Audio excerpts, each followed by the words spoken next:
it's a kiss of death when your buyer is like, man, you were by far the best rep that we worked with. Like, I wish I could have bought from you.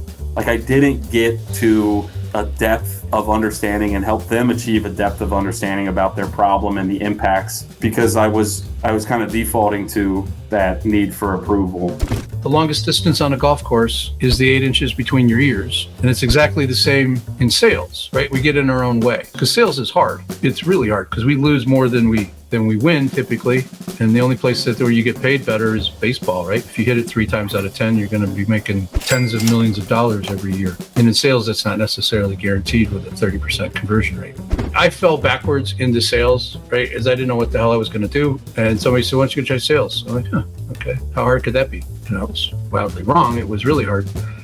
Still is.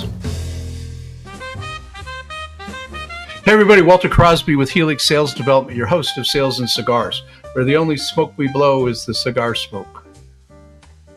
So today's episode, it's part of a 2-part Sales and Cigars theme where I'm talking to salespeople, and good salespeople that have had success.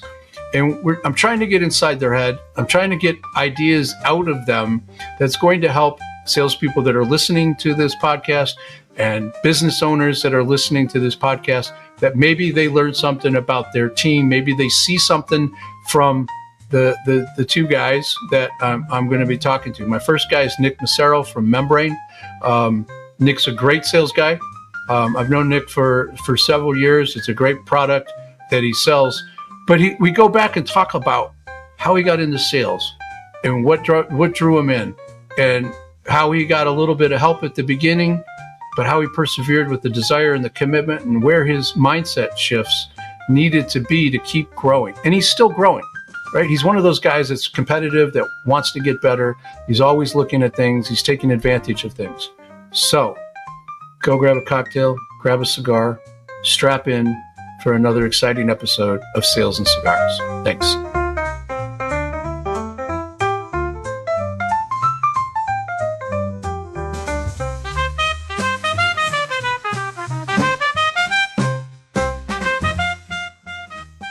So Nick, I appreciate you taking some time out of your busy Membrane schedule to have a conversation with me on Sales and Cigars. Cheers. Welcome. Cheers. Happy to be here. Clink. Clink. Would always make time for you, Walter. This is a treat. We're both drinking a little bourbon at a little before happy hour. Right? You don't have any sales calls, right? You don't have any sales calls this afternoon, right? Cleared Got them all out of the way. Cleared it for you.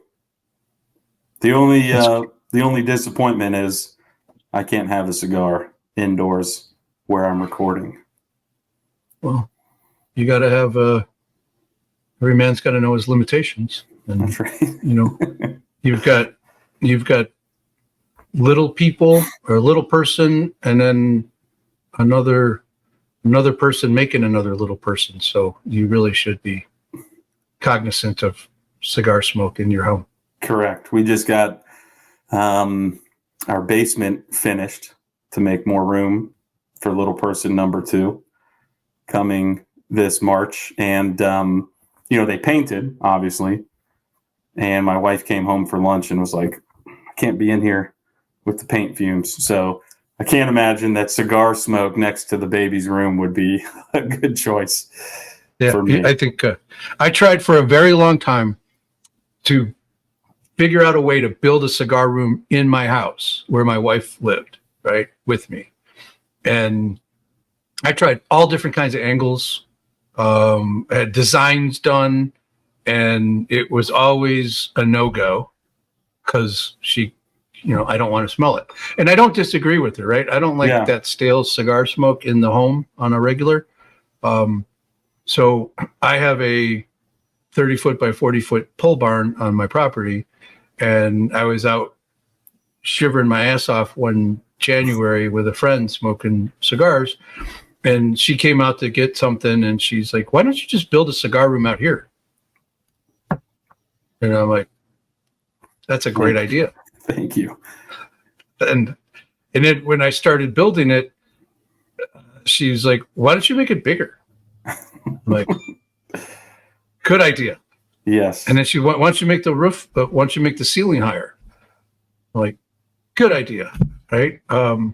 So the only thing she didn't think was a good idea was to run water and sewer out here so I could, have my own private, because then she was afraid I wouldn't come in the house. Yeah. But put a bed, TV, little kitchenette. You can order in DoorDash. How long have you had this office cigar room set up then? 2009. So, yeah. But now it's a podcast studio, an office, a lounge, still considered the Blue Smoke Lounge. And that's where we broadcast from. Oh, nice. That's where we record from. So very cool. But it still freaks people out when I get on a Zoom call and I got a cigar in my hand. Where are you at? Our cigar room. All right. So we digress. Let's jump into this, because I'm doing a series with you and another fellow I know that about salespeople and about your journey as a salesperson, right? I fell backwards into sales, right? As I didn't know what the hell I was going to do. And somebody said, why don't you go try sales? I'm like, okay. How hard could that be? And I was wildly wrong. It was really hard. Still is. But talk a little bit about like how you got into sales, what that was, what you were selling, if you were selling meat or bananas or, software. How'd you get to where you are? Yeah. Well, I know you asked me not to go back to the 3rd grade, so I'll only go back to the 8th grade with this story. But, and I'll have to give a shout out to a couple guys, Jake Bonham and Pat Nave. They were 2 of my buddies, and we formed a punk rock-ish band. Punk rock-ish? Yeah, a little bit. We were inspired by, Blink-182 and The Offspring. So it wasn't like maybe, kind of the classic punk rock, but kind of that, 2000s era transition of punk rock. And Jake was the only guy with any musical talent, and he still plays, and he's good. Pat and I were not. We weren't great. We didn't have the ear for it, I suppose. But I played the guitar, Jake played the bass, Pat played the drums, 3-man band, Distorted Vision. That was the name. And we decided to record an album. And we made 100 copies of it and sold it. And I hope that those are all destroyed by now. I know there's one copy that I've got in the vault for safekeepings. Distorted what? Distorted vision. Voice? Distorted vision. Distorted Vision. Okay, folks. Yeah. I will pay double if anybody can find a copy of that. I shouldn't have brought it up. But you know better. What I kind of discovered was, making the music wasn't really that much of a passion for me. But when we showed up to school with these 100 CDs, printed, pressed in the CD covers, and I sold those to all of our classmates, so we raised enough money to buy some new equipment. That, when I was thinking about it, because I know you like to ask this question, I was like, that was probably my first sales job, right? Besides maybe selling candy bars or. So you sold 100 CDs at what price? $10 a piece. And this would have been in the mid 90s? No, this was early 2000s. Okay, so you're selling $10 CDs to high school kids. We were in 8th grade, yeah. So what was your classmates buy our CD. We're going to be famous. You want to get in on the ground floor? I don't really remember what the pitch was. It wasn't a hard sale. We had some really supportive classmates, small school, but it was a lot of fun getting out there and selling that, and it was making that kind of money at that age for a couple guys, and it was fun to see our hard work actually pay off and turn into dollars. Especially with no talent. That's good. Especially with no talent. Yeah. So that's why we didn't record a second album, and the band dissolved shortly thereafter. I took the money and ran. No, I'm just kidding. I think we bought a new guitar and a new amp, put on a couple concerts. But Yeah, that was my first probably, sales experience where I was like, that was pretty fun. That part of what we just did, that entrepreneurship aspect of it was more exciting to me than making the music, right? So yeah, I stopped with music, got through school, and then let's see, I started a cleaning business in college called Ghetto Fresh. The student neighborhood at Dayton's called the Ghetto. So it was Ghetto Fresh Cleaning. Our tagline was "A clean pad ain't bad." And so recruited my younger sister and some of my buddies to go clean houses, before parents' weekend or after a big party. So that was a sales job, right? Selling our services, and that was fun. And then I guess my first employed sales job was selling life insurance for Northwestern Mutual. And I'll give them some respect. I know it kind of gets a bad rap, right? You're calling your friends and family and talking about, hey, you're going to die. You need to insure yourself, this type of thing. But they had a really nice sales training program, and they taught some things that are still relevant today that I'm glad that I learned, back then, just as a senior in college and then coming out. So you were fresh, newly minted college graduate. I started an internship my senior year. Okay. And then so you're fresh. You were fresh. Fresh, yeah. And then after I graduated, I hadn't applied for any jobs or anything, so I just transitioned into full-time rep for Northwestern. But at a young age, getting structure, getting somebody to say, this is how you do it. Correct. Right? That most of us don't get that. Yeah. That's what I've come to find out. Talking with you and James Rory's, it was kind of, hey, here's a phone book. If you got that, go get after it, right? So yeah, I'm thankful to have gotten that structure at that point in time. And I think what I really took away from that was kind of their 10-3-1. They kind of did that math of sales where you had to talk to 10 people. You would get, maybe it was make 10 calls, you'd talk to 3 people, and you'd set one appointment. Right. And that appointment was always a fact finder. And you'd have like the kind of brochure that you go through, not a product brochure, but just really a discovery worksheet. Discovery brochure, yeah. Yeah. And so it was pretty cool to be able to, sell that way at an early point in my sales career and get that structure. And there were a lot of reps there that, were obviously passionate about what they did, but they were passionate about selling, right? So then when it started to pivot towards away from selling insurance to you need to be doing financial planning, I was like, nah, I don't feel comfortable. So you had to go get your 6 and your 7 to be able to do all that, right? Yeah, correct. But I didn't have I wasn't a certified financial planner. I wasn't a CFP. So I couldn't say that I'm a financial planner, but I would help you with financial planning. It's kind of like planning. Little spin zone stuff. But I was like, look, again, kind of like with the music, I was like, I'm not interested in financial planning. I like selling insurance. I like making the calls, going and doing the discovery, like chasing my number, working on my skills. Like that part of it was interesting. So my brother-in-law worked for this company here in Columbus called New Growth Solutions. And I was like, dude, I'm pretty much out on this insurance gig. How do you like what you're doing? And he said he loved it and that he could introduce me to the owners. And so he did. And that's where I met Paul Fuller, current CRO of Membrane. So Paul was my first, I would say, true employer out of college, right? Because that was an internship that just turned into a full-time job. I did it for 3 months while I was looking for other work. And so I got hired on at New Growth after that. And that was a company that was sales as a service was what they, their software as a service, SaaS, and they kind of trademarked sales as a service. Yeah. So they would hire, train, and manage young, fresh, untarnished reps. Yeah. And we would go to market on behalf of our customers.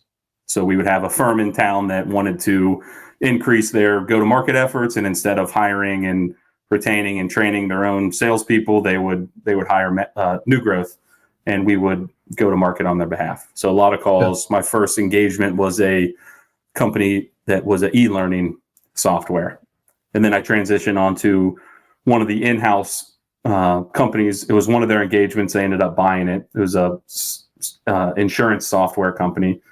And so I spent 8 years of my career building that, the Southeast territory for that company.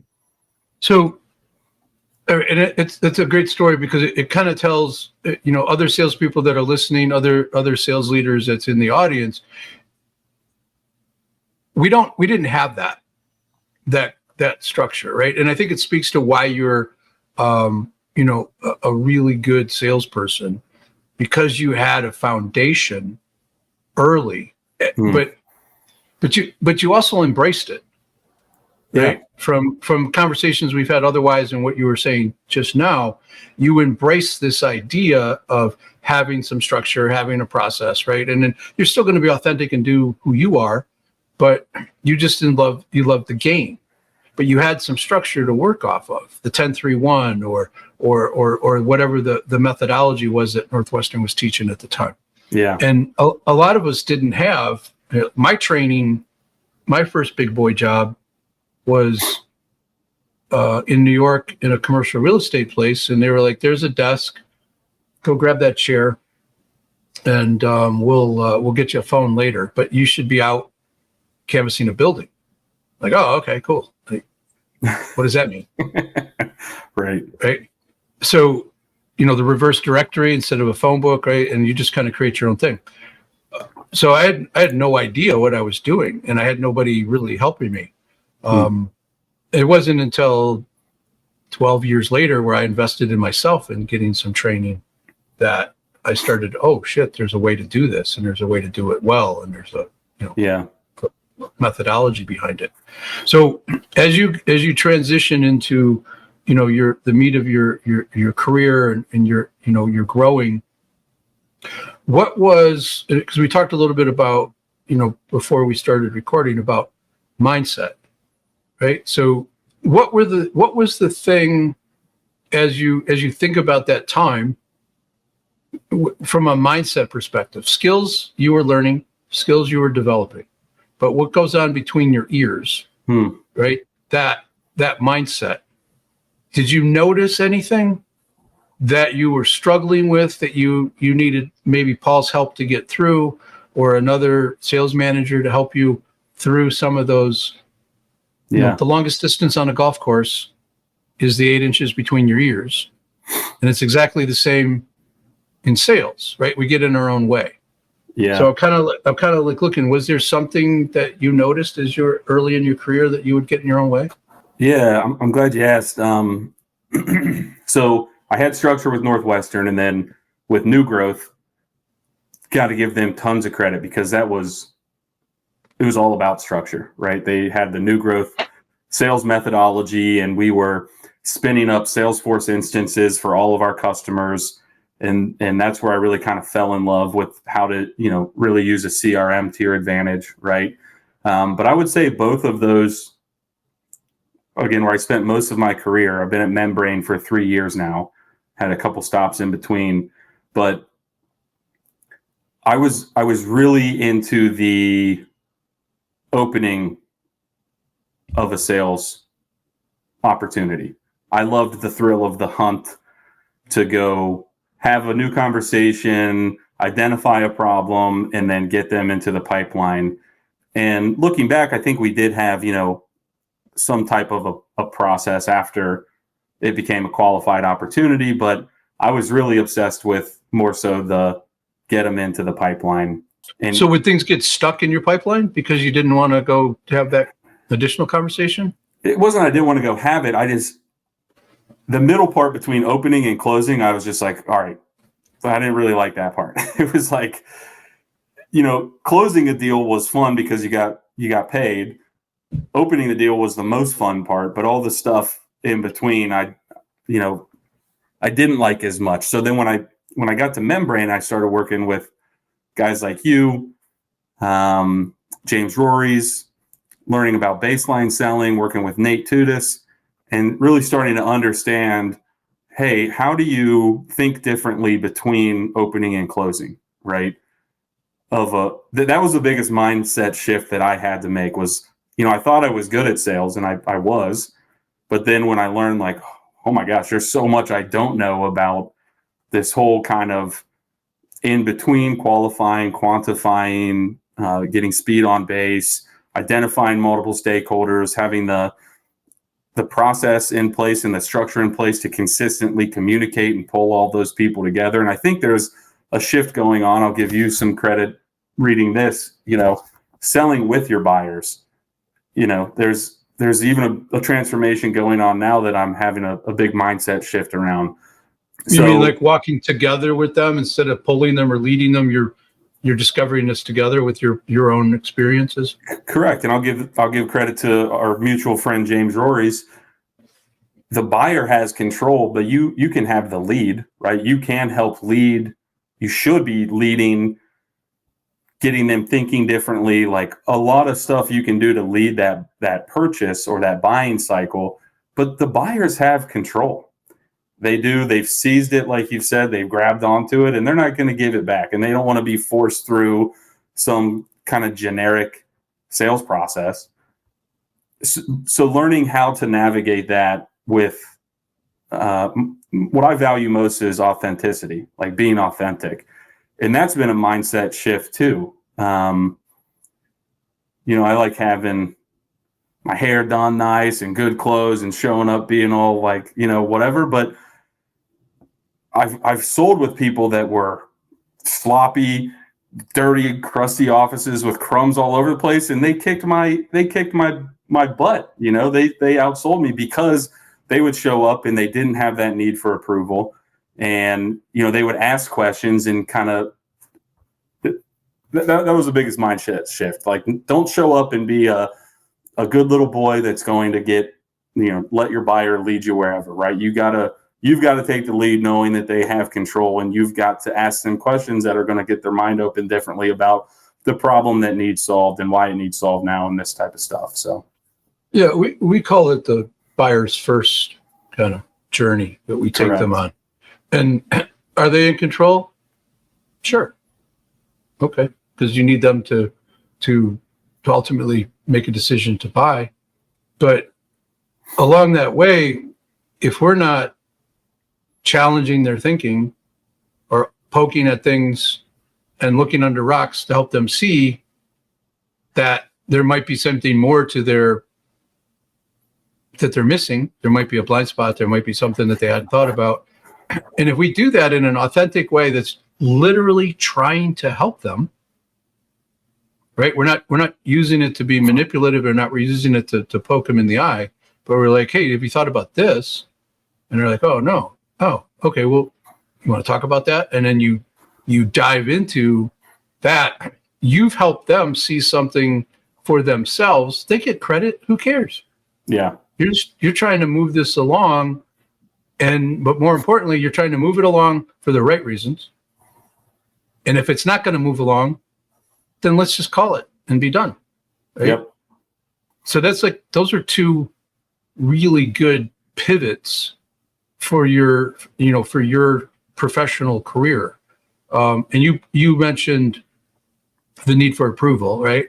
Our friends at Objective Management Group, I think Dave Curlin coined that term, our need to be liked as a salesperson, right? And so that was a challenge for you, that you needed people to think Nick was awesome and really like you? It's a kiss of death when your buyer's like, man, I loved, you were by far the best rep that we worked with. Like, I wish I could have bought from you. Like, right. I got that awesome, so much because it's like I was selling on the wrong, like I didn't get to a depth of understanding and help them achieve a depth of understanding about their problem and the impacts of achieving their vision or not, right? Like of solving those problems or doing nothing, like, because I was kind of defaulting to that need for approval. And what that really means for the audience that doesn't understand that, because we need to be liked, or because we're craving that approval from our buyer, that it causes us to struggle with asking that tough question, asking the extra question, asking the question about money, right? Because if you have that need for approval and and you have trouble talking about money, that's a really deathly combination for a salesperson, right? Do you remember what your score was the first time you took that assessment? I do. I just had it up. I think it was a 77. Well, it's not terrible. Not terrible, but I was in the red zone, I think. Yeah, well, that would be in the red zone, but it's just to be clear, while you're looking that up, it's your need for approval in the role as a salesperson, not as a dad, not as a husband, not as a brother, right? It's just in that role of a salesperson, and we have so many roles in our life, right? We all need to be liked because we're humans, right? We got to be part of a tribe, otherwise we get stuck out in the woods and die of frostbite. Yeah. So, 75, and then comfortable discussing money of 50. So yeah. Oh shit, that's tough combo. Yeah, but you overcame that. Otherwise, you wouldn't. Paul wouldn't keep hiring you. For sure. And again, this was 3.5 years ago when I took this, and like I said, joining Membrane, I was like, oh, I'm so good at sales. Like, yeah, and I was like, dude, no, come on, I stink. Well, but you got help from Paul. You got help from Tudis, right? Tudis is a fucking machine. Oh, he's awesome, dude. Yeah. Yeah. Nate, if you're listening, that's a big compliment. So I got to catch up with him 2 days ago for the first time in a long time. Yeah. So yeah, he's a busy little man. Yeah. So, all right. Well, I think we identified a couple of things here for, you enjoyed sales and you were attracted to it. And that's something that's kind of, we see that a lot. And you got structure at the beginning. You got some people that actually wanted to invest in you in terms of, teaching you some things. And that's rare and helpful, to keep you going through those tough times, because sales is hard. Yeah. It's really hard because we lose more than we win typically. And the only place where you get paid better is baseball, right? Because you get up and swing at a baseball, and if you hit it 3 times out of 10, you're going to be making tens of millions of dollars every year. And in sales, that's not necessarily guaranteed with a 30% conversion rate. So you had that structure. It helps you build this foundation, but you had to want it, and you had to keep doing it, and you had to keep growing as a professional, right? Which is something that if you go back to that assessment, your commitment desire scores were really high, right? Because that's Correct. What keeps you rolling forward. And I think it's one of the things I wanted to talk about when I'm talking to salespeople, is to get those moments that we recognize, looking backward, right? We don't always see it in the moment. Sometimes you have that big epiphany, like, oh shit, like that's what I need to do. But it's you. Sometimes we learn those the hard way. So I appreciate you be willing to share that. So you're working with Membrane for about 3 years. Membrane is the best kept secret in the world, right? Sorry, Paul, but it's the best freaking tool on the market when it comes to sales, CRM space, right? I don't even like to call it a CRM, because when I explain it to somebody, it's like I always start with that black bar on the left side, where it's like, here's the prospecting piece and here's the sales projects.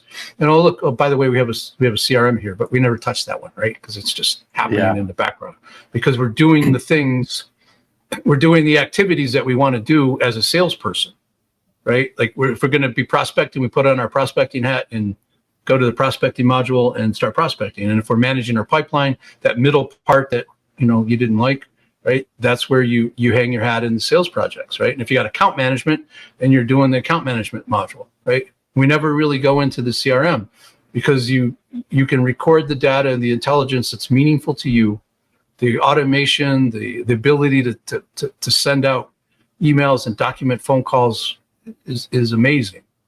So what is it? Because that's a pivot. selling piece of software, right? And you had to resist the urge to go, let me do a demo, right? Or a customer saying, let me see a demo.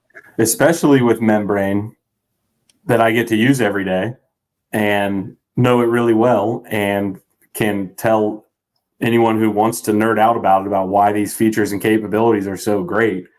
Like resisting that urge was challenging at first.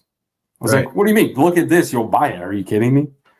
Right. But that's not necessarily true. But here's how it reminds me of, I was trained by a Sandler franchisee, Jerry Weinberg. And one of the tapes I listened to of Sandler talking, right, about it applies to software. It applies to the fact that we need to resist that demo. And he was out, and granted, I'm old. He wanted to buy an electric typewriter, right? When there was a typewriter and they weighed about 100 pounds and they were huge, right? It went fast. And he wanted one thing on that electric typewriter. He wanted to hit the backspace button, and then that would white out whatever he had written previously. Like he'd just hold the backspace button down and it would white everything out. That's all he wanted. He went to the typewriter store, and the guy's like, yep, we have a typewriter. Let me show you. And he went through all of the features. And Sandler just walked out. He went to the next typewriting store, and he's like, I want this, and us is all I care about. And the guy's like, anything else you care about? He's like, no, that's really it. You color, size? Nope. Okay, well, here, let me show you. And did the backspace, and he's like, okay, that's what I want. How much? Bought it. Right? So if we don't know what the person wants, and we try to show them all the cool shit we think that's there, that's cool, and he only cares about those three things, that can discover all the other cool shit that Membrane does. They just need the prospecting money to get them going, right? It's what you're resisting doing the demo. But what was the big pivot for you going from because you sold meat, right? At one point, like no, I had a podcast, right? Butcher, right? But you sold tangible things and you sold other services. But what's the pivot for you selling a piece of software? What was the big challenge for you? Well, I've sold software for all of my sales career except insurance has been software sales. All of it? Really?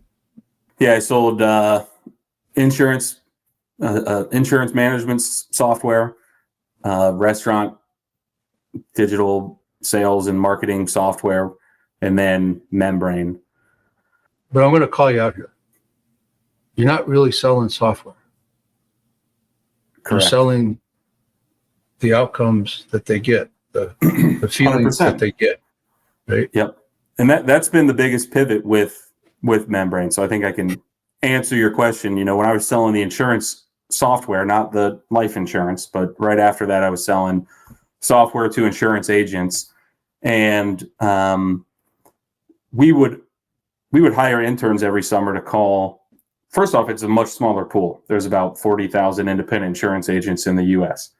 So we would just try to identify all of those and then segment them based on what system they already had in place. And if they were on one of our two big competitors, then that's the only pond that we fished in. So we didn't care about the other ones. There were two competitors, and we were half the price and did the same type of stuff. So that was really hey, do you want to cut one of your top expenses in half and get a similar system?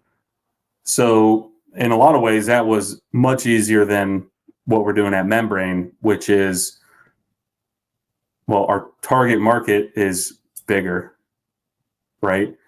And diverse. We're selling, and very diverse, all types of different companies. So that was a big mindset shift. And we're selling with partners.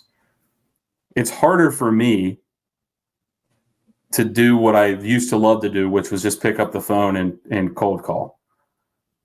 Because as big and diverse as our addressable market is, if they haven't bought into, we need to change how we sell and we need a process to do it, and we're going to hire Walter to teach us that process and implement it and train us on it and hold us accountable to it, then it's hard for Membrane to make a lot of sense, right? Like it can. I have sold it to sales leaders that were doing that without a guy like you in their office, and they wanted something to support that.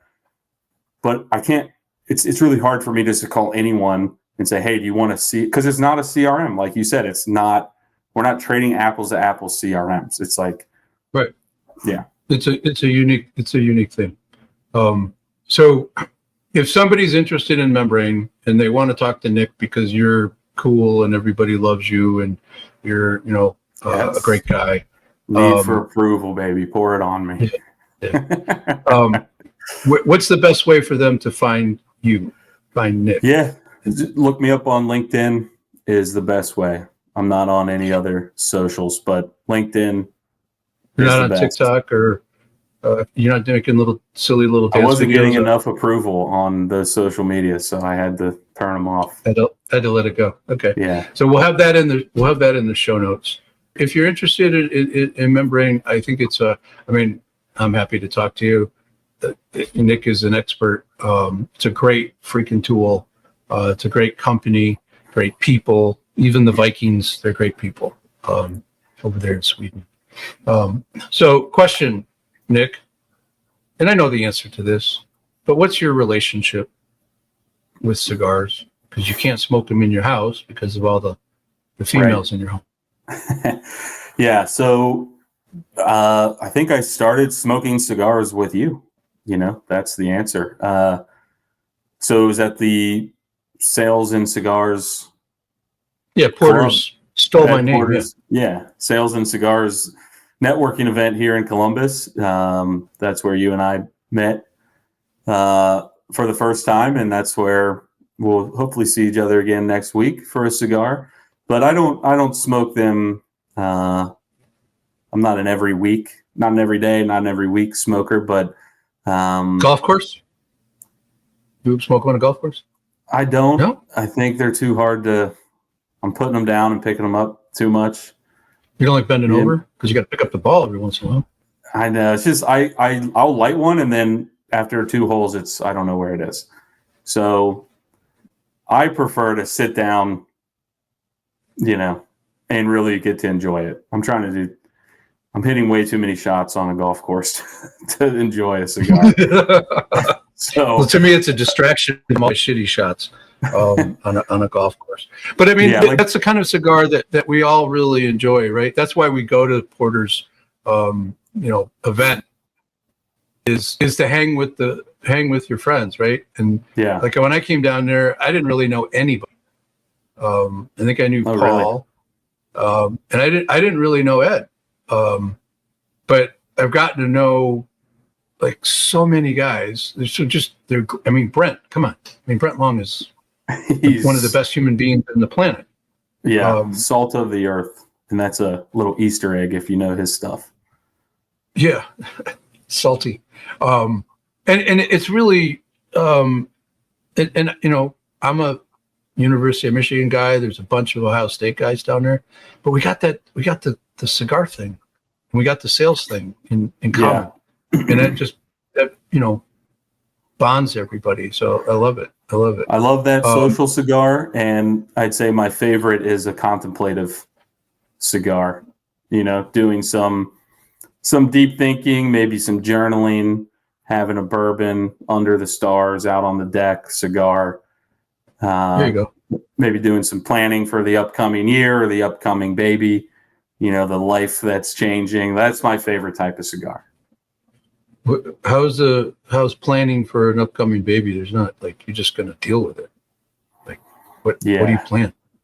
You paint the bedroom, paint the nursery. There's a big honey-do list. Yeah, a lot of stuff. Like I said, we just got our basement finished. We got to figure out the nursery, like that kind of stuff, but also just getting my mind right for all right. You're a pro.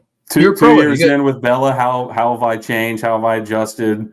Where can I continue to improve? I need an OMG assessment for me as a dad. Doesn't exist. Chris Rock had a great barometer for having a daughter and being a father. His goal was for her not to end up on a pole. And if she didn't end up on a pole, he did a great job. Right? Yeah. So kind of a low bar. I would say that's the lowest bar. Yeah. But I'll give you this. I have a 24-year-old daughter who's super freaking independent. And we were talking about this at Thanksgiving, and I was reminding her of why I think she's a better human being than me. When she was about 10 years old, she came home and said, "What am I?" And in the context, it scared the shit out of me. But like, what do you mean? What are you? And then she said, Stephanie is a Catholic, and this one over here is an Episcopalian. Blah blah blah blah blah. Right? Oh, okay. So we had a conversation about how she should think about religion and morality and how we treat people. And I said, you can do whatever you want. You can study this. You can go to church with whoever you want. I'm a Jew. Your mom's a non-practicing Catholic, right? There's lots of things that you can look at. But what I would love for you to do is to follow the golden rule. Treat people the way you want to be treated. And if that's not good enough for people, fuck them, right? That was sort of my philosophy. And looking at her as a 24-year-old person, she advocates for people. She treats people better than I do. She treats animals, right? I mean, they're like people to her. But, so I think I tell you this long story, you'll see it as Bella grows older, right? You'll start to see, I think we're doing okay. Right? Yeah. It's never perfect, but they come out to be a better human being than you. I had a low bar there, but I think you just keep giving them the right tools and let them make good decisions. The challenge is letting them make mistakes so they don't get hurt. Yeah. Too badly. So. Yeah, I like just to wrap up on that. I like a phrase: you got to let them do dangerous things carefully, right? And I think good. that's pretty good philosophy. And there's probably some application to that in sales. Maybe you got to take risks. You got to take a risk. Yeah. Within the confines of your process. Of context. Yeah. Right? But let's talk about it when she turns 15, 16 years old and she gets behind the wheel of a car and she's out of the driveway and goes down the street first time and you're not in the car. Yeah. Yeah. That's a freaking scary moment. All right, man. I appreciate the conversation. This is exactly what I was looking for. Really just awesome. A real talk about sales. Yeah. Thanks. You're welcome. Thank you for having me, man. Good fun. All right.